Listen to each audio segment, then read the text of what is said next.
நிகம கல்பதரோர் கலிதம் பலம் சுகமுகாத் அமிர்தத்ரவ சயுதம் பிபத பாகவதம் ரசமாலயம் முகுரஹோ ரசிகாபுவி பௌகாக. கிளி கொத்திய பழத்துக்கு தனிச்சிறப்புண்டு. கிளி வடிவத்தை எடுத்து கொண்டிருக்கிற சுகபிரம்மம் வேதாந்தத்தையே நமக்கு பழரசமாக கொடுத்துள்ளார். அவரால் அனுகிரகிக்கப்பட்டபடியால் இந்த ரசத்துக்கு எப்போதும் தனிச்சுவை உண்டு. பாகவத ரசத்திலே நாம் கடந்த நாள் சந்திக்கும் போது ஜடபரத உபாக்கியானத்தை முடித்து அடுத்து பூகோள வர்ணனத்தை பார்க்க ஆரம்பித்தோம். இந்த அண்டகடாகம் மிக பெரியது. பகவான் பிரபஞ்சத்துக்கெல்லாம் அதிபதி. உபய விபூதி நாதன்னு பெயர் பெற்றிருக்கிறான். அதில் நித்திய விபூதி வைகுண்டம், லீலா விபூதி, மாறி மாறி படைத்து அழியக்கூடிய இவ்வுலகம். இவ்வுலகன்னு நான் சொல்லும்போது ஏதோ நாம தெரிஞ்சிருக்கிற மேற்கு கோடியில் இருக்கிற அமெரிக்காவிலிருந்து கிழக்கு கோடியில் இருக்கிற ஜப்பான் வரைக்கும் உலகம் அப்படிங்கிறது தவறான செய்தி. அது ஒரு சிறு இடம், அவ்வளவே நாம் அறிந்திருப்பது. ஆனால் இதை காட்டிலும் இந்த அண்டகடாகம் மிக பெரியது.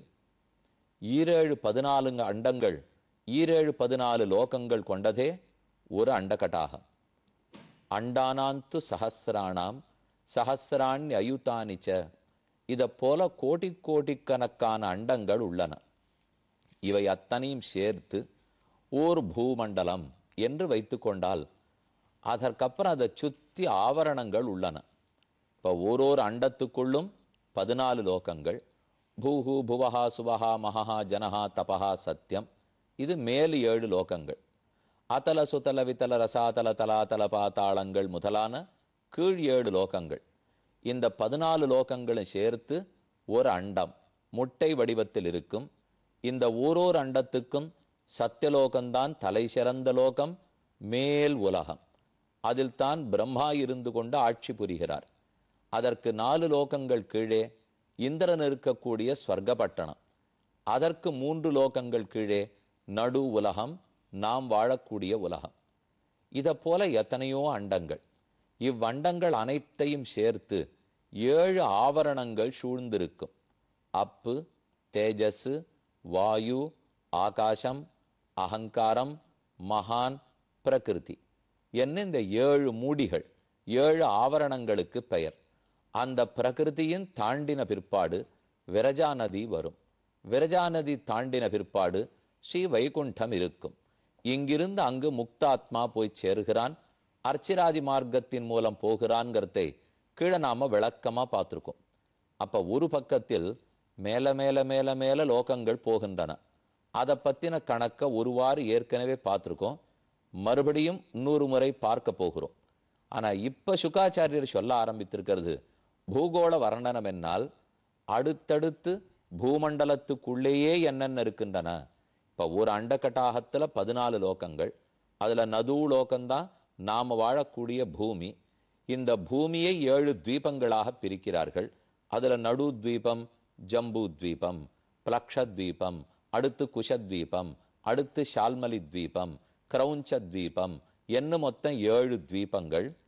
இந்த 7ம் ஒன்னொன்னும் ஒரு கடலாலே சூழப்பட்டுள்ளதுங்கிறதையும் பார்த்துட்டோம். இதை பற்றின விவரணம் தான் இப்போ. அதனால மேல் நோக்கி போறது வெர்டிக்கல் ஆக்சிஸ், அந்த விவரணம் இப்ப இல்லை. இப்ப ஹாரிசான்டல் ஆக்சிஸை பத்தி விவரணம் பண்ணிட்டு வந்திருக்கார். அதுல இப்ப நாம பார்க்கிறது ஜம்பு தீபம். ஜம்பு தீபம் நடு தீபம். அந்த தீபத்தை 9 வருஷங்களாக பிரிக்கிறார்கள். அதுல நடுவில் இருக்கிறது இலாவிருத்த வருஷம். இலாவிருத்த வருஷத்தின் நடுவில் மேருமலை உள்ளது. அந்த மேருமலை தலகீழ அடிக்கப்பட்ட ஒரு முளையைப் போலே, ஆணியைப் போலே தோற்றம் கொடுக்கிறது. அதனுடைய மேல் பக்கத்தில் 32,000 யோஜனை தூரம் அகலம். அதனுடைய கீழ்ப்புறம் 16,000 யோஜனை தூரம் அகலம்.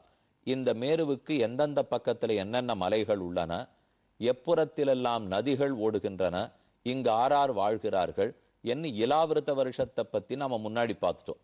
இனிமே அடுத்து இருக்கக்கூடிய 8 வருஷங்களை பற்றியும் சுருக்கமாக வர்ணித்து கொண்டு வருகிறார். இந்த ஓரோரு இடத்திலையும் பகவான் ஸ்ரீமன் நாராயணன் சேவை சாதிக்கிறார். ஓரோரு இடத்திலையும் ஒரு மகாபுருஷர் அவரை ஆராதிக்கிறார். அதனால இப்போ 9 இடங்களுக்கும் பெருமாள் என்னென்னவா காட்சி கொடுத்துட்டு இருக்கார், யார் யார் அவரை பூஜித்து எப்படி ஸ்தோத்திரம் பண்றார்கள். இப்ப 3 விஷயம் நாம பார்க்க போறோம். 9 வருஷங்கள், அதில் முதல் வருஷம் இலாவிருத்த வருஷம். அதுல பகவான் எப்படி இருக்கார், ஆர் ஆராதிக்கிறார்கள், ஆர் பூசிக்கிறார்கள், என்ன சொல்லி பகவானை துதிப்பாடுகிறார்கள் என்பதைத்தான் தற்போது நாம் பார்க்க வேண்டும். அதுக்கு எல்லாத்துக்கும் முன்பாக 17வது அத்தியாயத்தினுடைய தொடக்கத்தில், இப்ப நாம் இருக்கிறது 5வது ஸ்கந்தம் 17வது அத்தியாயம். அதனுடைய துவக்கத்திலிருந்தே கங்காதேவியினுடைய உற்பத்தி, அவள் ஆகாசத்தில் எப்படி ஓடிக்கொண்டிருந்தாள், அங்கிருந்து கீழே எப்படி வந்தாள், இந்த சரித்திரத்தை முதல்ல சொல்லிட்டார். ஏன்னா இந்த அண்டங்களுக்கெல்லாம் மேல திருவிக்கிரம பெருமானுடைய திருவடி பிரம்மாவனுடைய சத்தியலோகத்துக்கு சென்றது. அப்போது பிரம்மா பெருமானுடைய திருவடிகளை கழுவினார். கால் கட்டை விரல் ஸ்ரீ பாத தீர்த்தம் அதுதான் கீழ் நோக்கி பிரவகித்தது. இது வெகு நாட்களுக்கு ஆகாயத்திலேயே தான் இருந்தது, நம்ம பூலோகத்தை நோக்கி வரவே இல்லை. அதற்கப்புறம் பகீரதன் பிரயத்தனப்பட்டு நம் உலகத்துக்கு அழைத்து வந்தான். அதனால கங்காதேவிக்கு தனிச்சிறப்பு. கங்கா கங்கான்னு சொல்லுகிறோம். கங்க கங்கை என்ன வாசகத்தாலே கடுவினை களைந்தடுகிற்கும் என்று பெரியாழ்வாருடைய பாசுரம். கங்கை கங்கை கங்கை என்று வாயாரச் சொன்னாலே நாம் அநேக காலம் சேர்த்து வைத்திருக்கிற பாபங்கள் அத்தனையும் தொலைந்தே போகுமாம். அவ்வளவு பெருமை பெற்றிருக்கிற கங்கை. கங்காதேவியனுடைய சரித்திரம் பார்ப்போம். தத்ர பகவதः சாக்ஷாத் யஜ்ஞலிங்கஸ்ய விஷ்ணோர் விக்ரமதः வாமபாதாங்குஷ்ட நக நிர்பின்ன ஊர்த்வாண்டகடாக விவனேனாந்த பிரவிஷ்டா யா பாஹ்ய ஜலதாரா தச்சரண பங்கஜாவனேஜன அருண கிஞ்சல்க கோபரஞ்சித அகில ஜகதமலாபஹோபஸ்பர்ஷனாமலா சாக்ஷாத் பகவத் பதீத்வம் அனுபலக்ஷித. ரொம்ப ஆச்சரியமான சரித்திரம் சொல்றார். உலகம்ங்கிறதை நன்னா மூடி இருக்கிற ஒரு பொட்டி மாதிரி வச்சுப்போம். அந்த உலகத்துக்கு மேலே வெளி இருக்கிறது, அதற்கு மேலே பகவானுடைய வைகுந்தம் உள்ளது.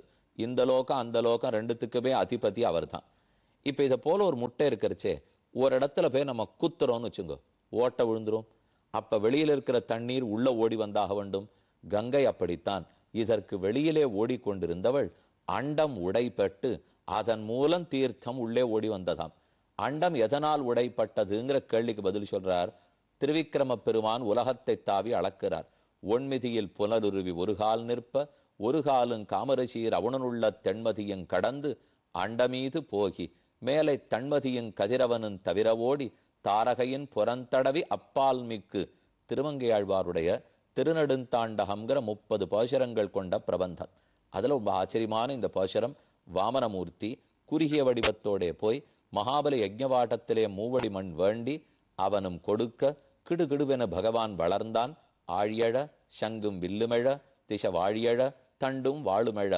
ஆகாசத்தில் இருக்கிற தேவர்கள்லாம் வாழி வாழி என்றார்கள். பகவானுடைய சங்கமும் சக்கரமும் முதலிலே எழுந்து வாழி வாழி திருவிக்கிரமன் உலகத்தை தாவி அளக்கிறான். அவனுடைய இடதிருவடி மேல மேல மேல போச்சு.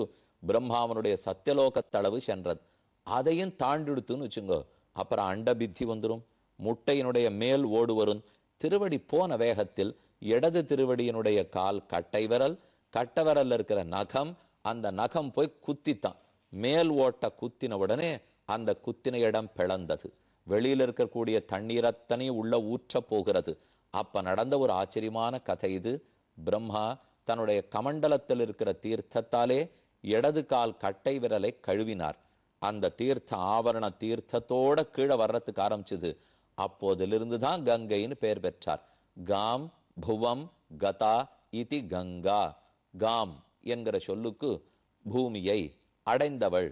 கங்கைன்னு சொன்னால் கங்கா காம் புவங்கதா, பூமியை அடைந்தவள். அதனால அவளுக்கு கங்கைன்னு பேர். அந்த கங்கை பூமியை அடைந்தாலே நக நிர்பின்ன ஊர்த்வாண்ட கட்டாக, பெருமானுடைய சிறு பகவானுடைய நகத்தாலே குத்தப்பட்டு நிர்பின்னம் உடைப்பட்டு ஆகாசத்திலிருந்து தண்ணீர் உள்ள வந்ததாம். அப்ப 4 புறத்திலும் ஓடினாள். எங்கோ இருக்கக்கூடிய சத்தியலோகத்தில் வடக்கும் தெற்கும் கிழக்கும் மேற்கும்